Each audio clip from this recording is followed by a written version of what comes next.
What is going on, everybody? This is your boy Town Biz. So I decided to give my take, give my opinion, and compare both diss tracks to each other by one J. Cole, Kendrick Lamar, like that versus 7 Minute Drill, which by the way, 7 Minute Drill is 3 minutes and some change, but maybe there's a second version that's gonna come out. I don't know. But I'm going to give my honest assessment of both tracks. So, I got a little bit of time waiting for my clothes to dry. Gonna hit this gym, go work out. Haven't been to the gym in a couple of weeks. So, of course, I'm gonna talk some boxing and stuff, but I just wanted to give my honest opinion. I saw a few people talking about that song that got released pretty much about maybe a day and a half ago by J. Cole. And I listened to his, I listened to Kendrick Lamar's. One thing you want to do when you make a comparison, listen to both songs at least twice and really listen to them. Because sometimes if you just do a quick, what I'm saying, a quick listen, a quick run by listen, and don't listen to it thoroughly, sometimes there's certain aspects of the song that you may miss, certain talking points, certain bars, and delivery that you may miss, in a song that you may realize in this, the second or third time you hear it versus the first time you hear it. Wait a minute, hold on.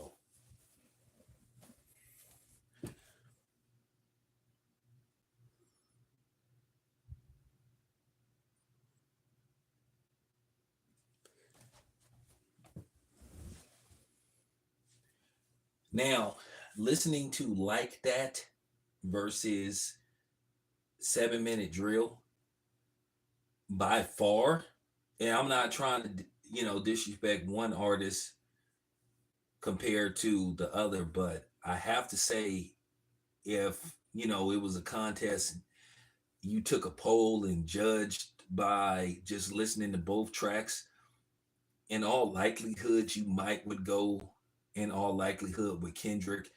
I thought Kendrick just, for however many bars he dropped, he just went hard in the paint. He just was dropping clever lines, the cadence on it, just how he was putting the words together. I mean, Kendrick went hard.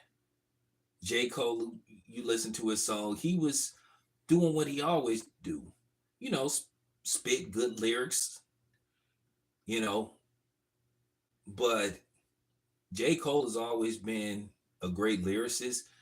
I think the beat was lacking a little bit, even though Kendrick Lamar used a classic song from like 1987, 86, Everlasting Bass. Like I said, when you're doing these diss records, you have to take everything into account.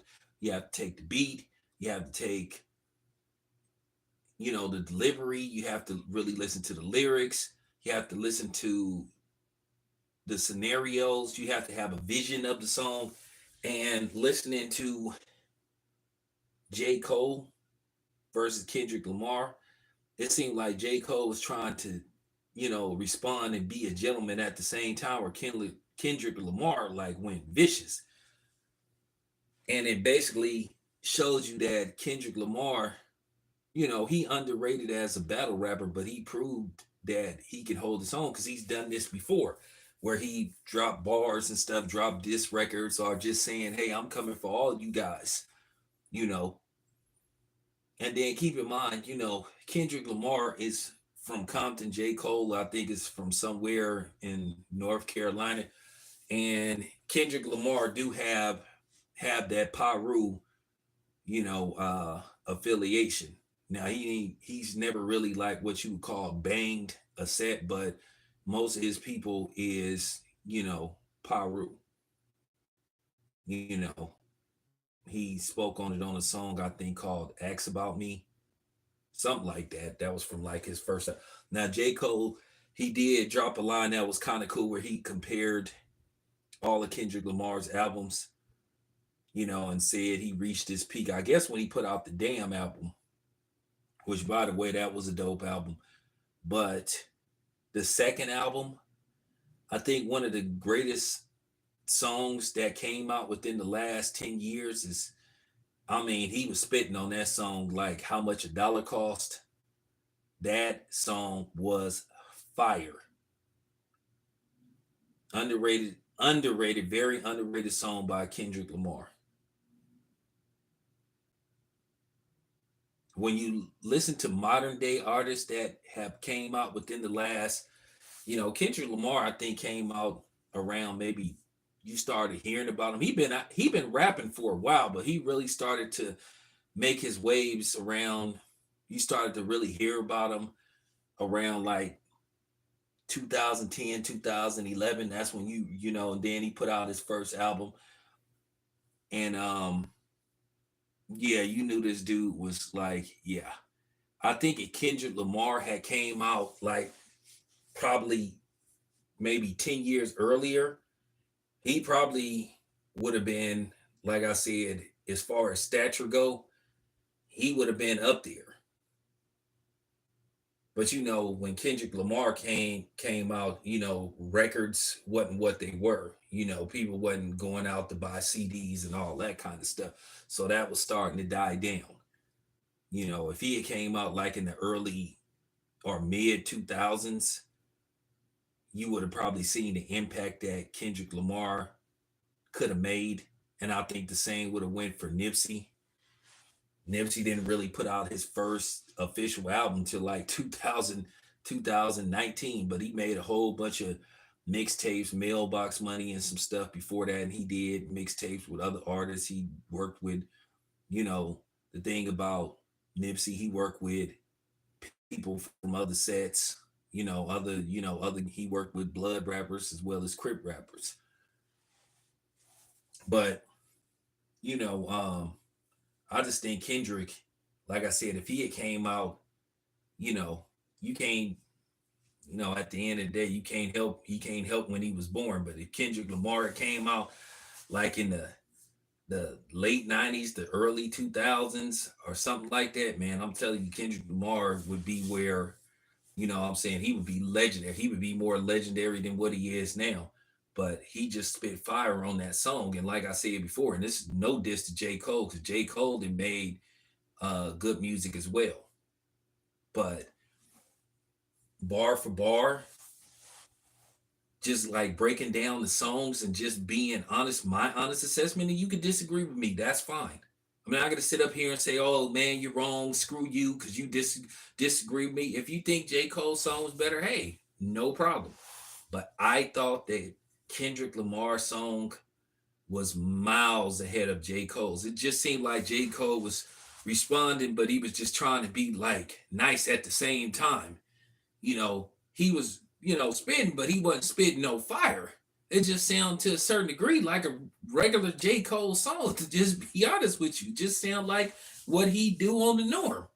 Where Kendrick Lamar, you heard the fire in him. You know what I'm saying? You heard the fire in him, so that's pretty much the difference. But like I said, I'm not disrespecting J. Cole, but I'm just telling and giving my honest assessment of what I think of the song. That's it. That's all. You know?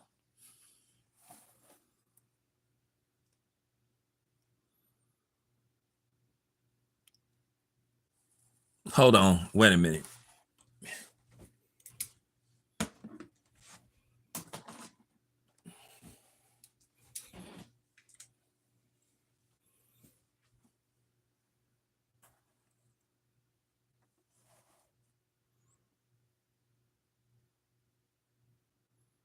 Well, I think most people did like Kendrick's, and like I said before, it's no diss to J. Cole. I really, when I analyze these songs, because keep in mind, I come from the 80s to 90s, the battle rap songs, the days of How You Like Me Now and Jack the Ripper and that kind of stuff.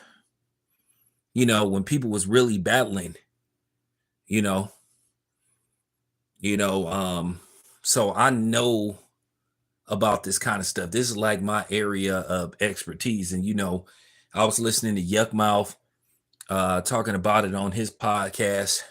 And they were discussing, basically the Bay too, as well as how to bring the West Coast back because they don't like where hip hop is now, or rap music, or whatever you call it.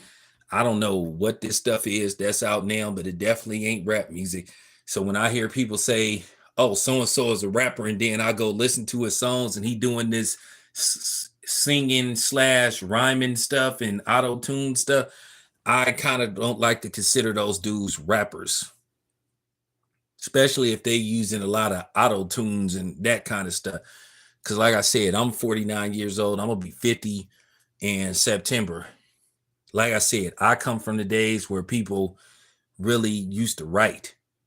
And if a person was gonna go at it with a dude, on records, they really was coming with that heat. One thing about LL Cool J, yeah. Listen to some of LL Cool J songs, listen to the Break of Dawn, and listen to Jack the Ripper, some stuff like that. And then you listen to Ice Cube's No Vaseline, Nas Ether, MC Lights, shut the F up. I'm really from that era. So I really can assess and critique and analyze like that type of stuff. This stuff that these dudes do now, they don't even really be, you know what I'm saying? From the drill music stuff, these dudes really don't be like going at it. Because most of these dudes really don't have no lyrics. Oh yeah, Jadakiss, he told Curtis. And yeah, I'm gonna speak. Yeah, I'm definitely gonna speak on Curtis. Curtis just continues to show what a coon he is, because rumor has it that he's going to walk Ryan Garcia into the ring. So now I really hope that Devin Haney pounds Ryan Garcia's face in. But that would be textbook 50. Well, I mean, I mean, most of these dudes now, like I said, they ain't lyricists. I mean, at the end of the day, to bring back rap or hip hop, because like I said, I don't know what this stuff is now. And don't get me wrong, there's dudes out there that's really spitting bars but they get overshadowed by these other dudes. And I'm not gonna say that I hate all the stuff that's out, because I'm gonna be honest with you. That song by Glorilla, that Get It Glow, that go hard. I like it. I'm not even gonna lie. Would I bump it in my car? No, but it's a good song though. Good song though. Catchy.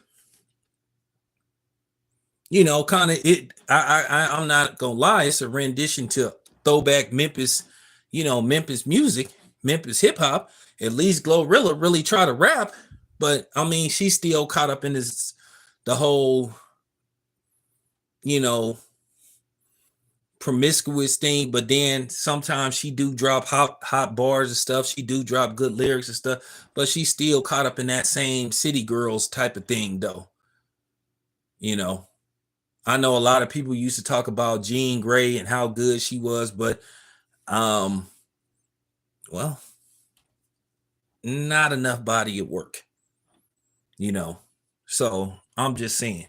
But yeah, given my assessment, yeah, Kendrick, he did his thing though. But I've always been a fan of Kendrick. And like I said, I listen to J. Cole stuff. I listen to J. Cole. J. Cole can rap his ass off, but I think some people, you have to understand, they not really cut out to do diss tracks. Cause that's a totally different elephant. It's a difference between being a dude that can write and rap versus a dude that like battle and stuff. See, me myself, when I was writing, I could do diss records.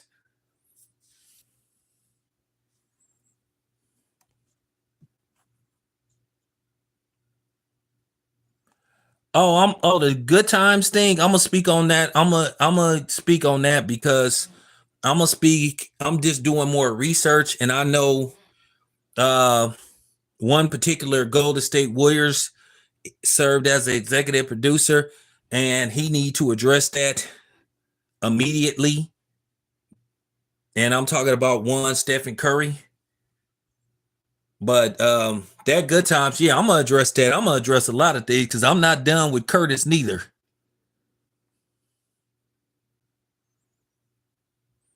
No, listen. J. Cole is a hell of a rapper, but just listening to his response, it was just like he was just putting out regular J. Cole material, which is good, but to me, he really wasn't like going hard in the paint. And that's it, that's all. That's it. Like I said, everybody ain't meant to be like battle rappers. Some people just, some people, their niche is just, making good music, because 50 Cent ain't no good, no good battle rapper. Why you think 50 Cent never responded to diss records really like that? He'd say something slick, but then he really could never like hold the torch when it came to making full-fledged diss records. Like Yuck Mouth really got at him on a track before. Cause Yuck Mouth could like really do his thing when it comes to like doing diss records. So like I said before, it's a difference between doing diss records and then just putting out regular music. Some people ain't ready for that kind of stuff. And that's why sometimes even when dudes who are established rappers, sometimes they may go to people, even though they don't want you to notice, they may have somebody that's equipped to like possibly write a diss record for them. So all this stuff about, people acting like this stuff with Benzino haven't been done before about using ghostwriters or using writers to write diss tracks, that's been done before. That's nothing new, But my thing is everybody was trying to knock Benzino because he got at Marshall Bruce Matters, but everybody know when Drake was going at it, even though this name is damn near taboo to say, even though, you know what I'm saying, it is what it is. Even when Drake and Meek Mills was going at it, Drake was using ghostwriters, knowingly using ghostwriters, and people were saying that he won. So that's what I'm saying. People be trying to change the narrative when it comes to their particular guy. And that's what I don't like. I don't like that fake stuff.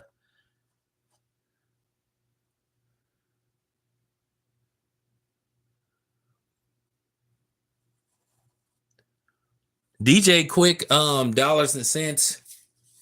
That's one of the hardest diss records I ever heard in my life. It's up there. It's up there. And the funny thing was eight before that, he had a track called Don't Mess with Eight on We Come Strapped. And by the way, We Come Strapped by MC8, aka Compton's Most Wanted. That whole album is hard. I'm talking about that album right there was the Jeezy Snowman 101. That MC8 We Come Strapped. You could play that whole album from top to bottom without having to, well, when that came out back in, I think it came out back in 94, people were still listening to cassette tapes. And I know some of y'all don't even know what cassette tapes is, but before everybody converted to CDs, I had MC8's We Come Strapped. You could play that whole tape. I'm talking about from top to bottom. I'm talking about that whole album slapped. MC8, We Come Strapped. I'm talking about 8. When I say MC8 brought it on that, I'm talking about he brought it. That's one of the most underrated albums. Like, if I did a top 50 greatest albums that ever came out, that's definitely in there. I'm talking about MC8, We Come Strapped, and he had this song called Don't Mess with 8, and he went hard at DJ Quick because they had dissed each other on a few tracks. And the thing about the DJ Quick MC8 dynamic, it could have really got bad because you had MC8 who was affiliated with the Crips, then you had DJ Quick who was affiliated with the Blood, so that could have just turned into some, you know what I'm saying, it could have got ugly. It could have got real ugly. But yeah, Dollars and Cents, that was a hell of a diss record. I mean, that song coulda and shoulda ended MC8's career. Cause I'm talking about DJ Quick, he came so I mean the beat was hard. Oh, appreciate it. Yeah, that was a real rap battle, DJ Quick and MC8. Like I said, that's what made it so dynamic because it was a lot at stake. You had they were both from Compton. You had one that was a Crip, and then you had another one that was a Blood. So, like I said before, the whole and then that's when that stuff was like real bad out there in LA. So you talking about the early, you know what I'm saying? You talking about the early 90s going into the mid 90s. So that was bad. That could have got ugly real quick. But yeah, that MC8, We Come Strap. And you know the funny thing was MC8 never made an album that could touch We Come Strap. I'm talking about that. I'm talking about I used to be riding through East Oakland. I'm talking about I used to be like when I was doing my Foothill Strip days, when we'd be riding down the strip on Friday, Saturday. Man, I used to start in where would I start at? I used to start in East Oakland over there by Fruitville over there by where the burrito truck be at and I think it's a Walgreens. Yeah, it's a Walgreens / AutoZone over there. So that's where I start. I'll pop because I'm from the Dub. So you know that's over in my neck of the woods. So I'll pop that in. I bump that whole, I'm talking about I'll bump that whole tape. But that's how hard it was. But that's what I'm talking about. The essence, and that's what I was saying, the essence of like doing these diss records. They had a lot of good diss records, but like I said before, Kendrick went hard in the paint. Now I heard one dude, he was talking about, well, he used the beat that everybody didn't use before. Well, you know, here's the thing though. It ain't what beat you use, it's how you use the beat. Because keep in mind, a lot of diss records were songs that got performed by other people, and a lot of them were samples. So you can't use that notion. You can't like basically take that stand on evaluating a diss record. Can't take that, you know what I'm saying? Now, if you come with some original music and it's hot, okay, fine. You know what I'm saying? But that's how battle rap was, though. I mean, you know, LL Cool J, he used um he used for Jack the Ripper. I can't remember exactly what song he used, but that was a sample. Now, Break of Dawn, for the most part, the drums was original, but he still sampled the stuff. So that's what I'm saying. Most time when people do diss records and stuff, a lot of times they use tracks that's already been done before. A lot of times when they, you know what I'm saying, when people were doing mixtapes, they were using beats that were performed by other artists. So I mean, you know, to say, well, he used Everlasting Bass, that really don't mean nothing because I mean, I'm just saying because if you want to get technical, Everlasting Bass is really a slowed down version of Barry White's. I'm gonna love you, doom doom doom doom, doom doom doom doom doom. All they did is rearranged a Barry White song. See, I know my music, man. I know what I'll be talking about, man. I know this music stuff. But nevertheless, they turned it into an iconic hip hop song. Now, me myself, I made a suggestion, and y'all need to hit Rodney O, Kendrick Lamar, Metro Boom, and Future, and they need to do a remix, and they need to put Rodney O on the remix. When I say that'll be fire, when I say it'll be over, they use that same beat and they put Rodney O and they shoot a video to it. Oh, it's done. It's over. It's over. It's over. And if that happens, you know where you heard it, where you heard it at. You heard it from me. But I'm just saying, though, I think that'd be a fire idea. But that's, like I said, me myself being in the genre, that's what I'm saying. I know about breaking down like disc records. Matter of fact, I'm gonna take the time to talk about some disc records right quick. Like I spoke on this record earlier. There's this song that MC Light made. I forgot what album it was called. I think it was called Eyes on This, something like that. She was going at it with this rapper named Antoinette. And MC Light made a song called Shut the F Up. I'm talking about she ended Antoinette's career. I'm talking about MC Light went so hard. MC Light, you would have thought that was a dude rapping. I'm talking about if that was a dude rapping the lyrics that she rapped, and and MC Light used to write her own songs. She ended Antoinette's career. She made her not want to rap no more.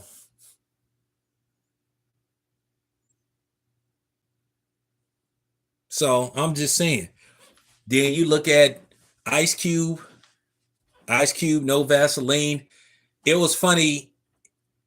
Ice Cube, they was talking to him about Hit 'Em Up. And Ice Cube was like, man, I took on NWA just me. He said, I ended NWA with No Vaseline. It's kind of funny because when you think about it, NWA never made another studio album ever again after No Vaseline, though, because Ice Cube really, like, that's up there. Sometimes I go back and forth of what songs, disc records I think, like, is the best. Because Hit 'Em Up is up there, even though Tupac, yeah, he didn't technically do the whole song by itself, but it's up there. But No Vaseline and Ether,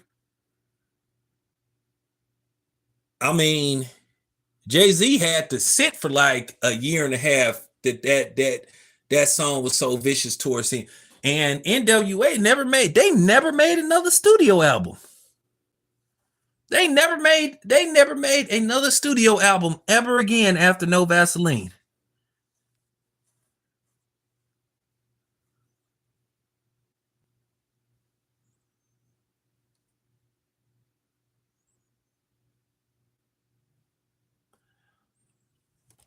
Ice Cube was here's the thing. Ice Cube was a real writer.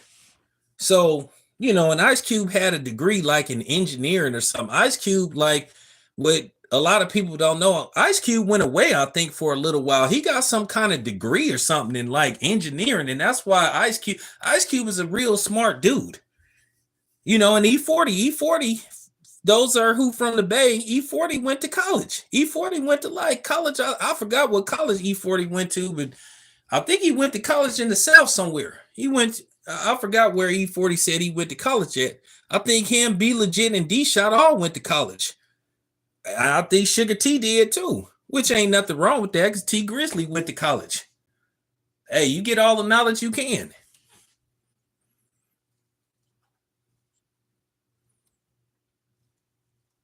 Yeah, something like that, Mike. Ice Cube got some kind of degree in engineering or art, something, but he got a degree. So, I'm just saying that's probably why he can come up with the concepts he came up. Because let me tell you something. It ain't too many people that could say they went at it with Ice Cube and say they came out on top. I know people talk about that song Common made called the BNU. Yeah, it was okay. But it wasn't no career ender, But Ice Cube, you look, man, y'all better go listen to that song, West Coast Slaughterhouse. Ice Cube, whew. When I say get fools, get bitchy bit, man. He got it. I mean, for real, Ice Cube was a hell of a battle rapper.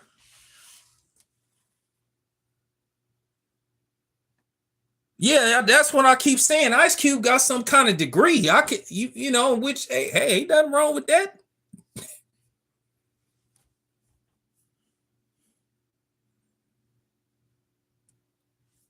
But that's what I'm saying. When it comes to the battle rap stuff, you got to take everything into account.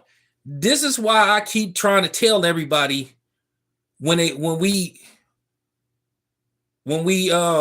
circle back to Eminem versus Machine Gun Kelly. That Kill Shot song by Eminem was whack compared to Machine Gun Kelly's Rap Devil. People said Eminem won because it was just Eminem.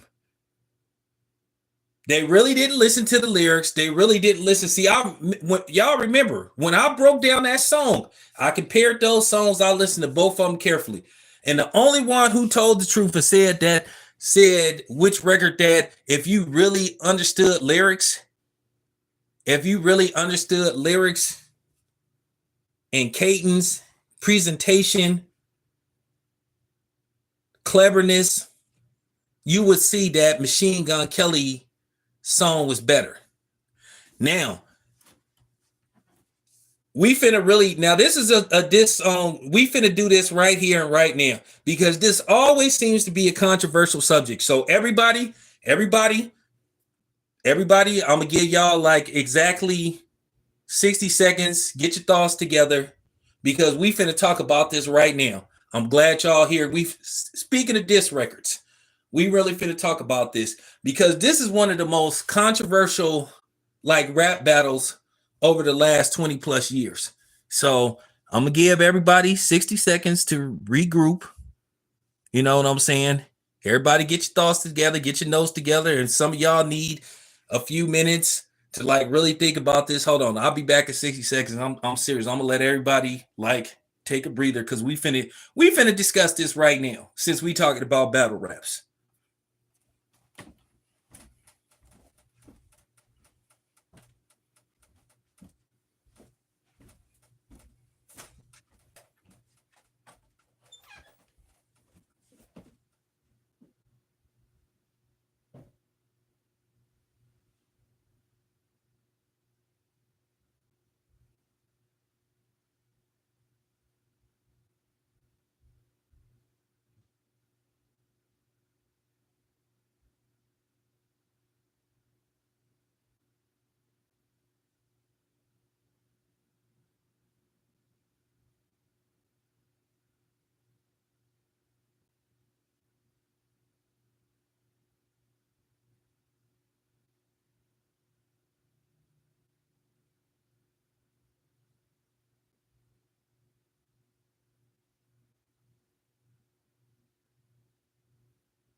All right.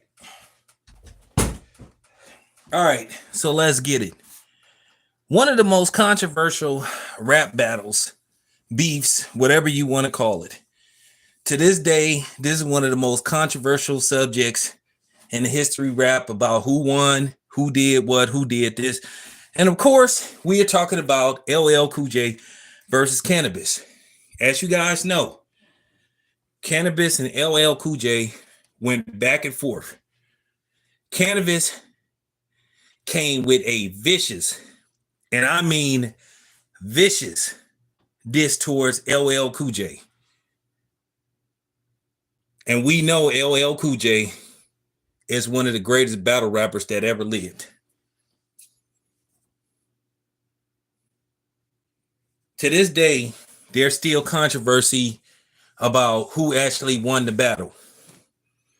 Some people say because of politics and one dude having a lot of people backing him up. A lot of people say that Cannabis won the battle and LL Cool J really lost to Cannabis. I've had panels, I've been on panels, I've talked about this for years, and it's always cool to hear people's opinion about it. But the only thing I don't like is when some of these niggas get on here and say, demand that you say that Cannabis won, because I didn't see it that way. I didn't see it that way. My own personal assessment, they went back and forth. But I felt when it was all said and done, LL Cool J dropped one of the most clever lines that sort of like ended that battle. Because I mean, Cannabis, he came hard. When I first saw that song on Jukebox and my brother was talking to me about it, he said, have you seen this video with this dude named Cannabis? And I said, well, I know who Cannabis is. Cannabis is that dude that was on the 3-4-3-4-3-2-1. But the thing is with Cannabis was out of pocket. You tried to sneak diss somebody on their own. You tried to sneak diss somebody on their own track. Of course, LL gonna hear you trying to diss him on his track. Now, kudos to LL Cool J. LL Cool J could have just had his verse removed from the song. He could have had his verse removed from the song. And he could have probably blackballed him then. But the thing is, how you gonna try to diss somebody on their own song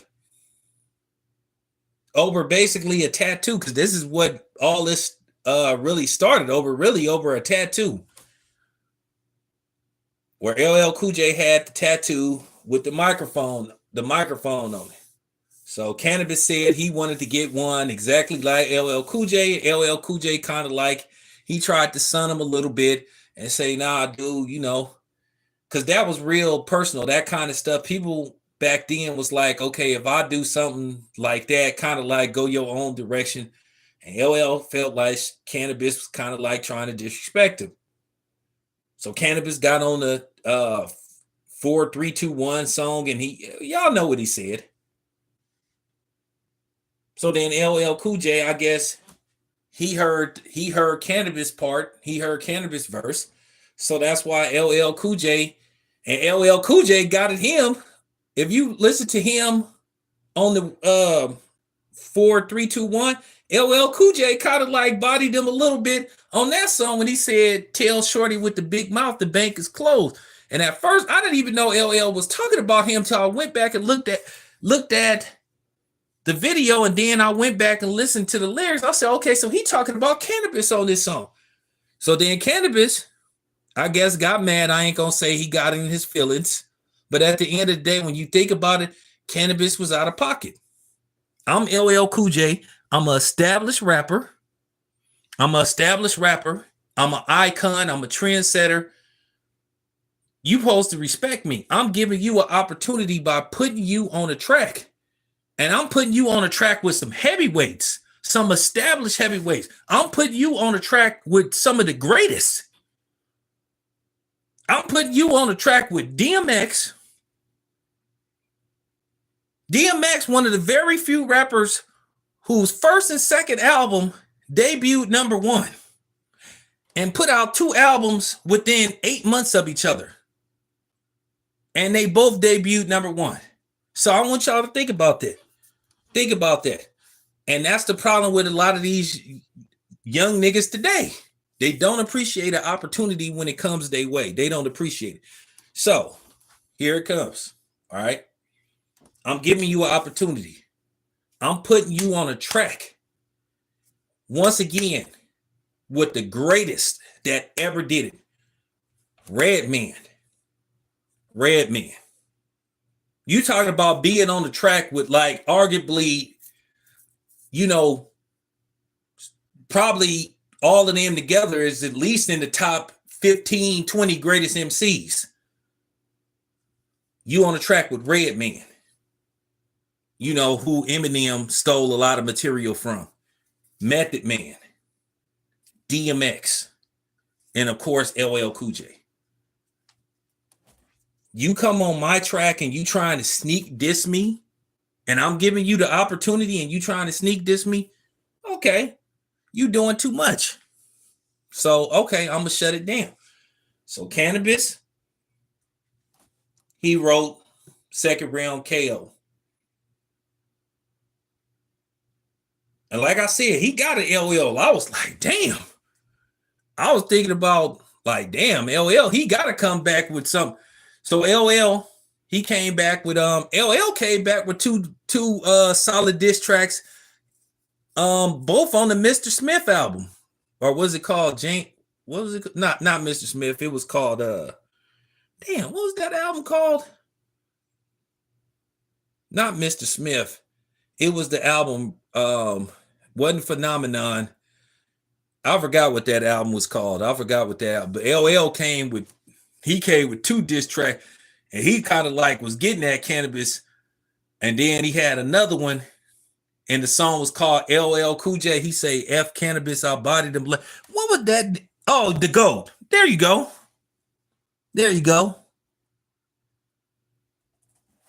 Nah, Jay-Z didn't want it with LL. Jay-Z backed out of that fade. He did not want it with LL. So people really didn't listen to those songs. So then afterwards, I think Cannabis tried to come with something else. I can't remember, but it just didn't match Second Round KO. And then LL came with Can I Bust? And then when he said, remember when Cannabis said 99% of your fans wear heels? And then LL came back with the 99% of your fans don't exist. Boom. It was over. When he said you didn't have no fans, and basically he was saying over. And to me, I thought LL Cool J that sort of like sealed the deal. But a lot of people say, oh, well, if you don't say, and that's what be pissing me off when you get these idiots that don't really like know the backdrop, because I did a lot of research. I could do a whole video on the whole battle. I could do a documentary putting that stuff together, but I don't want to go through the proper channels and trying to get the music and all that kind of stuff and trying to get interviews with LL Cool J and all that kind of stuff. But if somebody did an actual documentary, you would see that LL Cool J came out on top. Don't get me wrong. It was like a fight. You know what I'm saying? It was like a 12-round fight. It was like Castillo and Diego Corrales. Diego Corrales got dropped a couple of times, but then he got up, and he came back with that final, that final 2-3 piece to end the fight. And that's kind of like what happened with LL and Cannabis. But I love talking about this. Yeah, the GOAT album was solid. The GOAT album was solid. LL Cool J, a lot of people don't understand. LL Cool J put out a lot of good material, man. That's why if LL Cool J, I'm trying to tell people, if LL Cool J would have did a versus battle, he would have surprisingly beat a lot of people. Because I'm going to tell you, some of the best stuff that LL Cool J had, he never put out as singles. Because if LL Cool J would put out I'm Dropping Them as a single, Or if he would have put out Chill, Eat Him Up, Ill Chill from Mama Said Knock You Out, like I said, trying to tell you.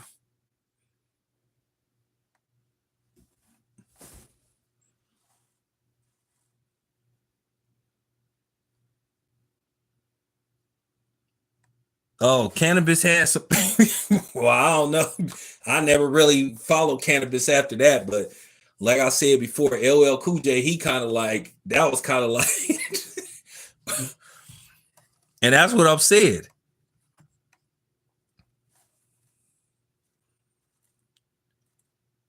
What is LL Cool J's best album? Wow. Walking with a Panther. Probably Walking with a Panther. Bigger and Deffer was a real good album. And see, that's another thing I'm trying to tell you. LL Cool J had a song on Bigger and Deffer called 357 Break It On Down. When I say LL Cool J was spitting bars on that song, this is what I'm trying to tell people. LL Cool J used to go at it with Def Jam. He said all the time, the stuff that he put out as singles, he didn't want to put those songs out as singles. He wanted to do a video to I'm Dropping Them.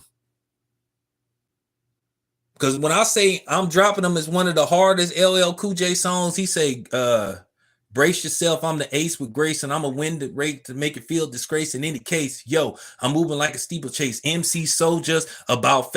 Whew! A lot of people underestimate LL Cool J.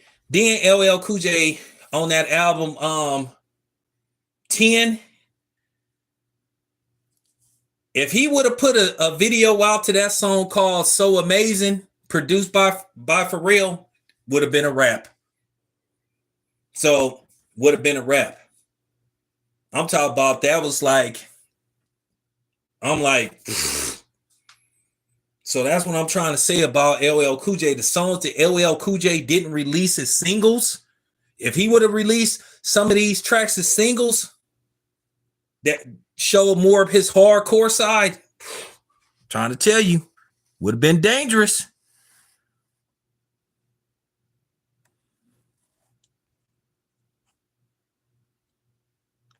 Yeah, hey.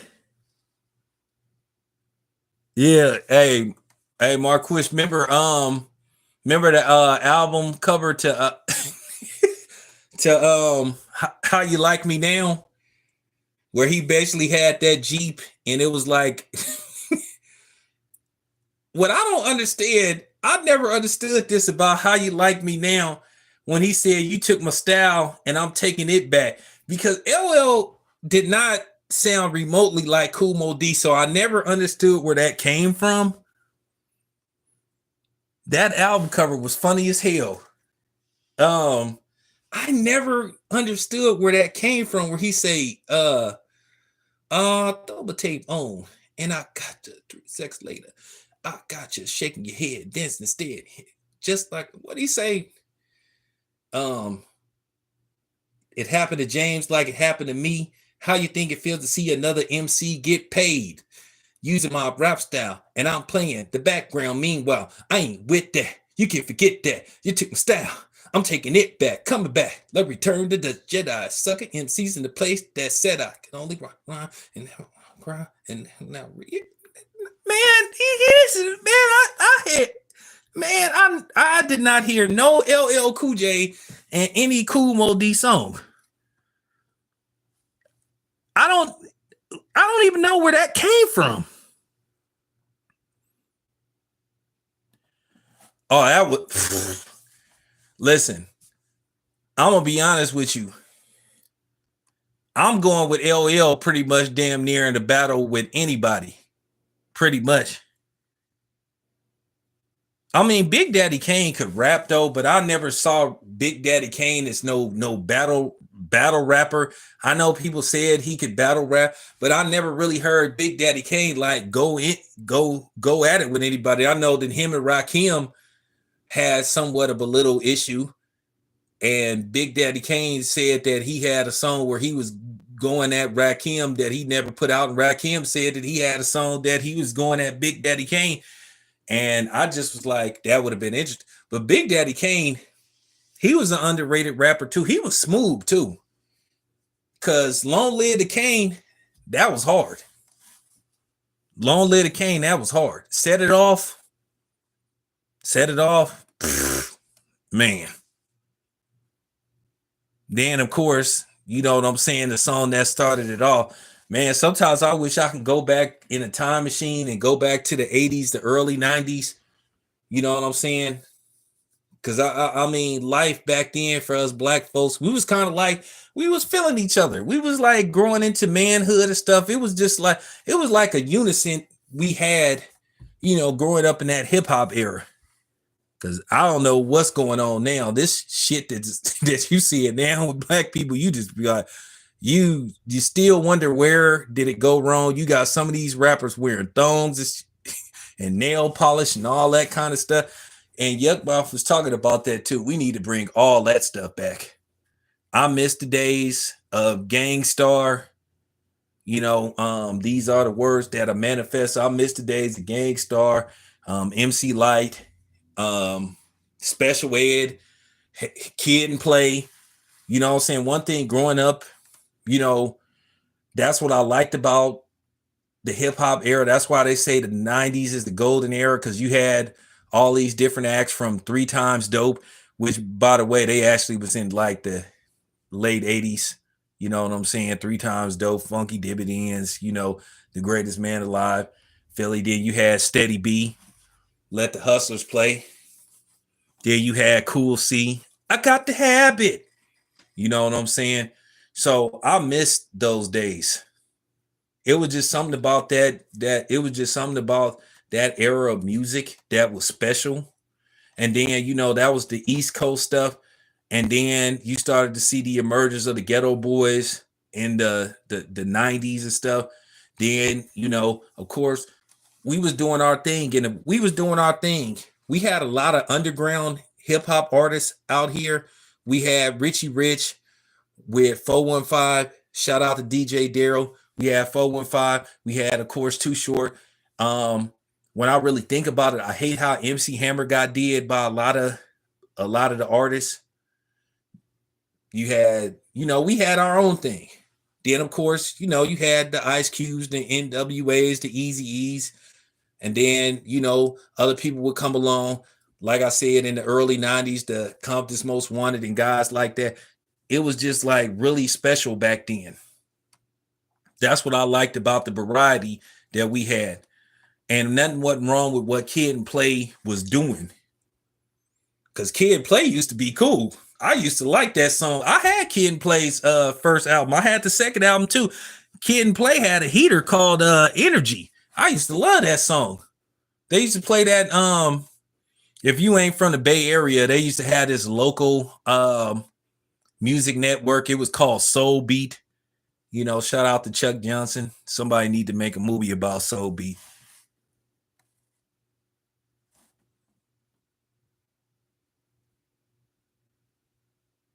You know, so like I said before, I just, you know, that's the difference between, you know what I'm saying, growing up then. And it was just something about us, you know, the people that came from, you know, the 80s babies, the early 80s, the 70s babies in the early 80s. We just stood out. It was just something special about us. You know what I'm saying? While our mothers and fathers were setting the tone, we was getting prepared and stuff. We used to, you know, you started to see it, but then like in the mid 90s, when they started to instigate the West Coast, East Coast thing, that's where you start to see the distance. You had the East Coast, you know, the people in the East Coast, the magazines, the media outlets that were mostly based in the East Coast, they just were hating. They were hating and they were instigating. And then you started to see the unisons break apart. Because at first, you were seeing EPMD. You were seeing a lot of East Coast artists on West Coast artist video. The Big Payback, NWA was on that video, was in that video. But then when the other artists started to emerge, like when the Master P's and all them dudes started to emerge in the mid 90s, going towards the 2000s, that's when you started to see the shift. That's when all this stuff started to happen with the Tupac and the Biggie Small stuff. You started to see the instigation, and I hated it.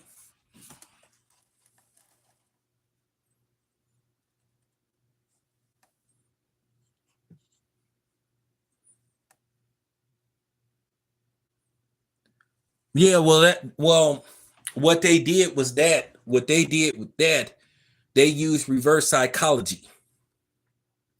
They went after dudes like Luke.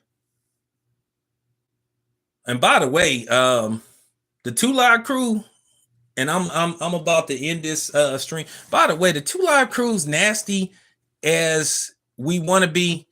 That album was fire. I know because of the lyrics and the content, but that album was fire. If you really listen, that album was fire. You know, Me So Horny, D.O. Mighty, Put Her in the Buck, Breaking On Down. Man, my seven Bizzos. I used to love Now Put Her in the Buck. Shout out to the late great Chris Wong, Brother Marquise and Luke. Yeah, so what you started to see, and let me break this down, Chase. What you started to see, they started to use reverse psychology. It's kind of funny. You look at the City Girls and you look at all these artists that's out now that's talking, and Cardi B's talking about promiscuous sex and prostitution. A lot of the rappers were not talking about prostituting these women. They were just talking about how thick they was and how they wanted to like knock them down. But these women now, they talk about like prostitution and stealing and scamming and all that kind of stuff. So basically what it came down to, they shamed, like they always do, black men, just like they was bitching and whining about Nelly's tip drill video and Ludacris's pussy popping video. But what happened was you had the feminists, these fake feminists, aka white supremacists, started doing what they always do, divide and conquer, telling them, hey, don't let no man tell you how you supposed to be and how you should, don't let no man control you. We weren't body shaming them. We were actually making songs talking about how beautiful black women were, because we were the ones talking about thickness. And Luke brought that out. I remember when I saw the Two Live Crew at the Henry J. Carter Center in Oakland, man. They was like the headliner. They was like the last to go on. I never forgot that show. They was at the Henry J. Carter Center in Oakland. That was the time of my life. Me and my brother was in the front. We was in the front. And you saw those beautiful black women dancing. We were really trying to show how beautiful our women was, but we get no credit for it. We got called misogynist. They said we were objectifying so now look what's going on. We got shamed for it, but now they tell women it's body positivity and all this kind of stuff. So just goes to show you how they can instigate. Oh, BET Uncut? Pfft, man, who you telling? Who you telling? I used to love BET. So that's how it started.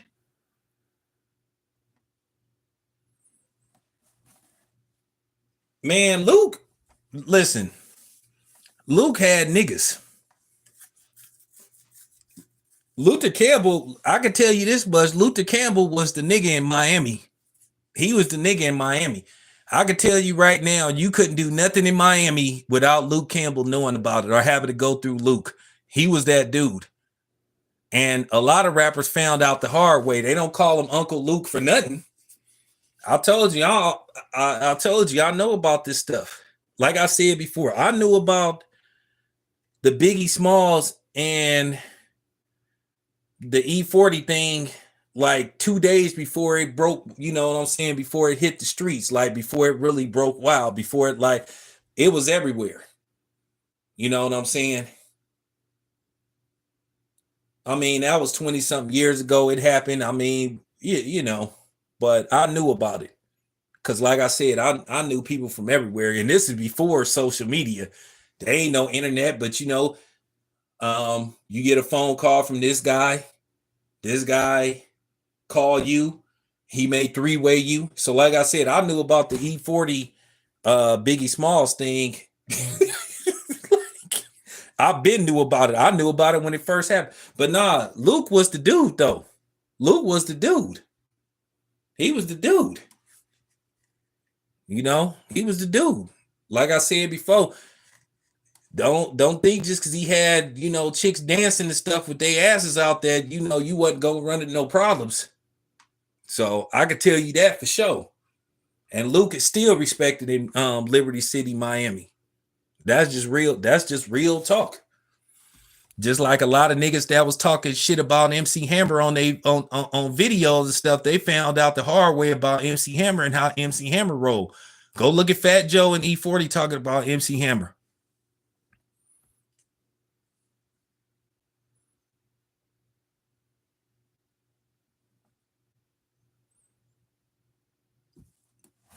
I knew about MC Hammer's brother Lewis because them niggas was from High Street. MC Hammer was from High Street. Gary Payton is from High Street. So yeah, I knew about all this. Like I keep trying to tell you, I'm a real Oakland dude.